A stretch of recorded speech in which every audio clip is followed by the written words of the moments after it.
రాజ్యసభ సభ్యత్వానికి కేశవరావు రాజీనామా చేశారు. రాజ్యసభ చైర్మన్ జగదీప్ ధన్కర్ ను కలిసి తన రాజీనామా లేఖను సమర్పించారు. కేకే బీఆర్ఎస్ ను వీడి కాంగ్రెస్ లో చేరిన నేపథ్యంలోనే ఆ పదవికి రాజీనామా చేసినట్లుగా తెలుస్తోంది.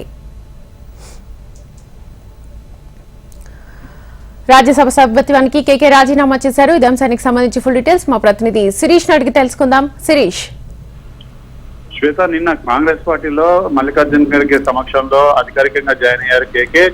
కాంగ్రెస్ పార్టీతో తనకున్న అనుబంధాన్ని గుర్తు చేసుకుంటూనే మళ్ళీ తిరిగి ఆ పార్టీలోకి వచ్చినందుకు సంతోషంగా ఉందని చెప్పేసి కేకే ఆశాభావాన్ని కూడా వ్యక్తం చేశారు. ఇటు రాహుల్ గాంధీ, ప్రియాంక గాంధీలతో కూడా మాట్లాడిన తర్వాత ఆయన తన రాజ్యసభ సభ్యత్వానికి ప్రస్తుతానికైతే రాజీనామా చేశారు. రాజీనామా లేఖను రాజ్యసభ చైర్మన్ జగదీప్ ధన్కర్ కు అందజేసినట్లుగా సమాచారం.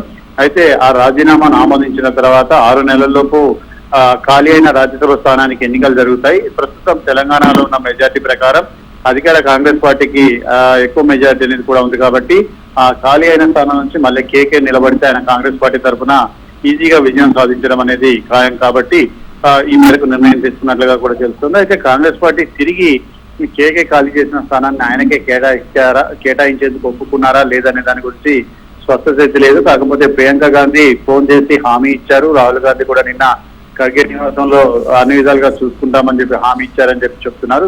సో ఈ నేపథ్యంలో ఖర్గే ప్రస్తుతం కేకే ఏదైతే రాజ్యసభ సభ్యత్వానికి రాజీనామా చేశారో ఆ రాజీనామాను రాజ్యసభ చైర్మన్ ఆమోదిస్తారు. ఆ తర్వాత మళ్ళీ ఎలక్షన్స్ అనేవి కూడా జరుగుతాయి. ఆ ఎన్నికల్లో ఉప ఎన్నిక జరుగుతుంది. ఆ ఎన్నికల్లో మళ్ళీ కేకే నిలబడతారా లేదంటే దాన్ని ఎవరికైనా కేటాయిస్తారా లేదా కేకేకి ఇటు పార్టీలో కీలక పదవులు అప్పచెప్తారా అనేది కూడా చూడాలి. ఏదేమైనప్పటికీ కాంగ్రెస్ పార్టీ నుంచి తనకు స్పష్టమైన హామీ లభించిందని చెప్పేసి మాత్రం కేకే చెప్తున్నారు. శ్వేత, రైట్ శిరీష్, థ్యాంక్ యూ.